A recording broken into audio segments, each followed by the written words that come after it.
El jefe sintió una punzada en un pie. Le entró un miedo incontrolable al ver que una hormiga le había picado y, temeroso de que le hubiera inyectado algún veneno, la mandó a analizar por varios laboratorios, ya que de uno solo no se fiaba ni a las de 3. Y tras constatar que era una hormiga común y corriente sin veneno alguno, ahora entró en otra. Pues pensó que ya que conocían sus miedos, ¿y si los usaban en su contra y realmente adiestraban una hormiga para que le pudieran envenenar? ¡Madre! El hombre de la corbata negra no daba crédito a lo que escuchaba y miró a los otros asesores que, ojipláticos unos con los otros, llegaron a la misma conclusión que él. ¡Madre! Y sintiendo la zozobra de la ira del tirano sobre sus cabezas, ahora comprobaban con claridad meridiana que la locura del pelirrojo iba en aumento y que de un momento a otro todos podrían acabar muy mal. Y como cuando se hunde el barco, las ratas son las primeras en saltar. Pero ellos no eran ratas, ¿no? No, ¿dónde se había visto nunca una rata con corbata? Pensaron todos a uno, tocándose la susodicha y aflojándosela un pelín, porque la saliva se les había vuelto espesa y no había tragaderas para decirle que se estaba gastando mucho dinero en aquello de la guerra y que las cosas no estaban saliendo como se habían previsto, que habían perdido muchísimos soldados, que el cielo se les había vuelto hostil en todo el territorio a conquistar, y en cuanto entraban en él, la ecoelectricidad positiva que había allí se volvía tan poderosa e irreductible que les enganchaba arrastrándoles al tarro de miel, y los que venían de vuelta llegaban tan malheridos que era imposible que regresaran a la batalla. Sucedía que los asesores no le decían al tirano sino lo que aquel quería escuchar. Y no era para menos, pues se jugaban la cabeza si le contrariaban, ya que el jefe daba por supuesto que cuando alguien combatía era para ganar o morir. A su lado nunca había perdedores. Pues con esta premisa de muerte y destrucción para todo lo que no fuera la ley de su voluntad, el loco de los cojines aceptó que el hombre de la corbata negra lo preparase todo mientras él llegaba a la cita y que le dejasen solo. Bien sabía el jefe qué era lo que les dolía a sus asesores, y sabiéndolo, los despreciaba aún más. Daba asco lo podridas que estaban sus almas. Pensaba al tiempo que iba atizándoles en su avaricia, sintiendo un placer malsano en destruir a aquellos personajes y reconstruirlos a su antojo. Podridos, pensó aquel que creía tener el poder absoluto entre sus manos, o al menos aspiraba a ello, y pensaba que podía decidir entre la vida y la muerte, entre la destrucción o la concreción, pues todo estaba en sus manos y por tanto se haría y harían aquello que él decidiera. Sumum bonum sapientísimo. Claro está, para su buchaca. Total, que el tipo no escuchaba a nadie y tampoco había nadie que fuera capaz de decirle que se equivocaba sin que peligrara su cabeza. Los asesores ya sabían que en aquellas condiciones ellos se iban a volver pobres de solemnidad y sin posibilidad de hacer negocio en ninguna parte del mundo, de ahora en adelante, como aquella cosa no saliera del poder. Y allí en su país tenían todo el pescado vendido. Mal, muy mal andaba la cosa para ellos, Sancho, que antes se las daban todos tan felices. Bueno, como decía, El jefe, tras varios días en que su única preocupación era salvar su vida del envenenamiento por hormiga y gastar una pastaca, ya sabía que la hormiga que le picó no estaba envenenada. Pero en esto que le entró otra neura. Chiquillo, aquí no salimos de una cuando entramos en otra, pensó el hombre de la corbata negra al ver la nueva ocurrencia de aquel que había perdido el centro.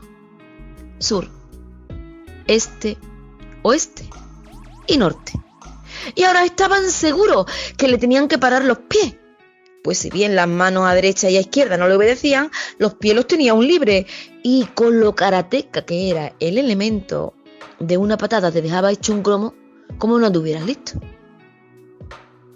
Total, que el jefe, con la neura del envenenamiento, mandó llamar a un equipo de desinsectadores para que acabara con todas las hormigas de la ciudad. ¿Qué digo de la ciudad?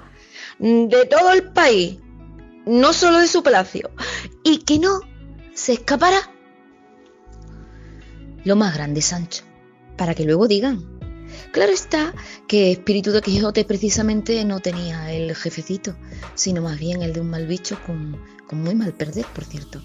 Y teniendo miedo de que los desinsectadores estuvieran a sueldo del enemigo, mandó llamar a una gran parte del ejército para que le protegiera por todos lados del país y fueran vigilando a punta de fusil por si hallaban algún veneno. El hombre de la corbata negra y los demás asesores comprendieron que todo se iría al garete. Pero, por otro lado, en fin, hicieron lo que se les dijo y mandaron llamar a una parte de las tropas, mientras la otra parte se quedaba completamente desorientada, pues los GPS de sus vehículos se volvieron locos y les llevaron hacia un laberinto con calles sin salidas.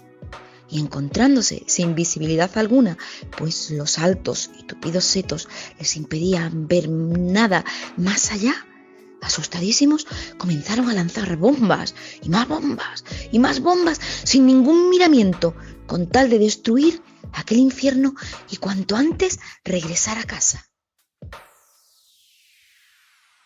El hogar. Y así lo hicieron. Cada uno por su cuenta, allá que te iban, por donde a cada quien le parecía, sin darse cuenta de que se estaban bombardeando a sí mismos, de lo ciegos que estaban.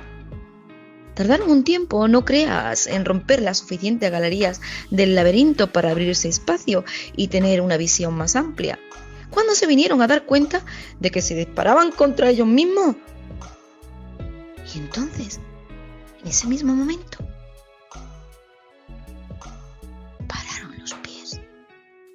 en seco. Los invasores ni siquiera sabían cómo habían llegado hasta allí y no querían morir en nombre ¿de qué? ¿O de quién?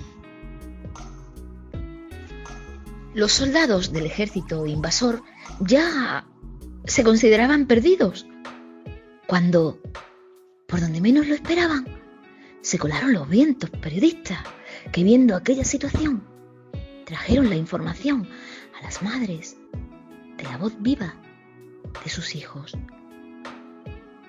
Las madres, al descubrir la verdad, levantaron su voz al cielo en un grito de dolor hacia el que se agruparon todas las madres, hijas, abuelas, tías, hermanas, primas, amigas del mundo, que se sintieron en solidaridad, pues todas eran víctimas de un tirano.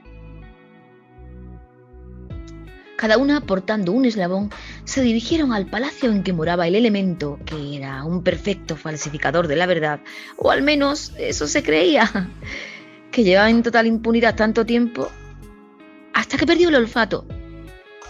Y a partir de ahí, la enfermedad aparecía cuando menos lo necesitaría, y todo al revés se le volvería. Y de esta manera, todas las madres, guiadas por el mismo sentimiento, unas tras otras, en perfecta armonía y organización, llegaron al destino Y una vez allí, cada una portando su eslabón, comenzaron a rodear el palacio con su silenciosa cadena, sin parar, sin parar, sin parar, como hormigas. Pero no eran hormigas, Sancho, sino madres llevando cada una un eslabón, como si de ello dependiera la vida de sus hijos. Y la cadena de madres se iba haciendo cada vez más fuerte, poderosa, alrededor del palacio, y apretaban a cada segundo sin parar para salvar la vida de sus hijos, que no eran asesinos, gritaban para arrebatarlos de las garras de aquellos que sí lo eran, y les llevaron al abismo en nombre del Señor de la Guerra, que del infierno venía y al infierno lo iban a mandar, pues como madres tenían todo el derecho del mundo. Pero el jefe, que no podía mandar a su ejército a matar a sus propias madres, pensó una salida alternativa: no echarles cuenta, pues como mujeres no tendrían la fuerza para apretarle lo suficiente y ya se cansarían por sí mismas. No obstante, y para comprobar lo que estaba pasando, se asomó un pelín a la ventana, por detrás de las cortinas, como un espía o un fugitivo para quincarlo todo.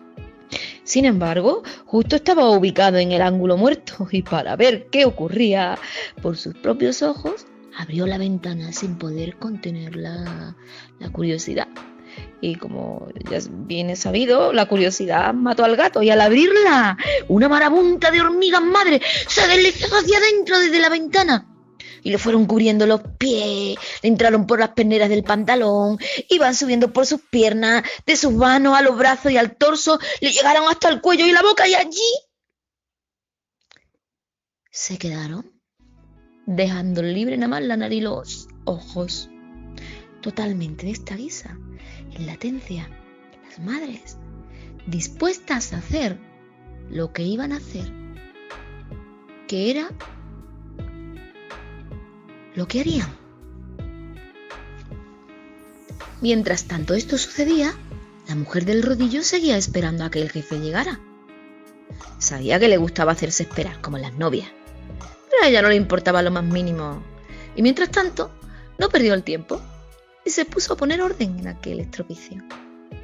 Lo primero eran aquellos moscardones tan asquerosos y feos sobrevolando el cielo, y quitándose el delantal, los sacudió con tal fuerza que unos buenos pocos cayeron y otros pocos, medio mareados, a duras penas pudieron escaparse de la quema.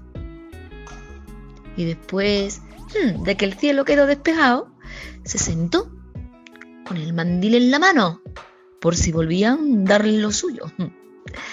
Así, la espera se hizo más entretenida, y a la mínima que aparecía un moscardón, tomaba el mandil y les enniñaba a costo, que verías cómo se le quitaba la gana de seguir con el asuntito. Cuando de entre las ruinas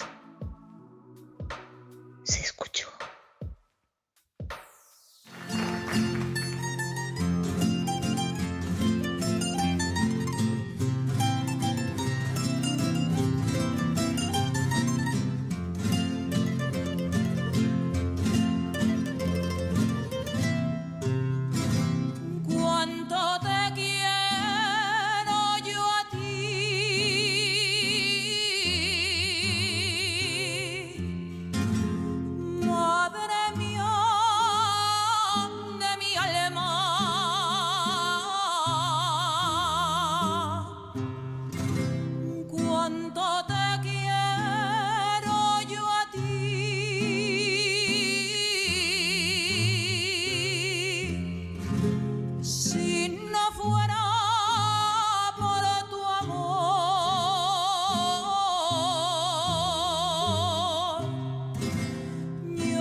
podría vivir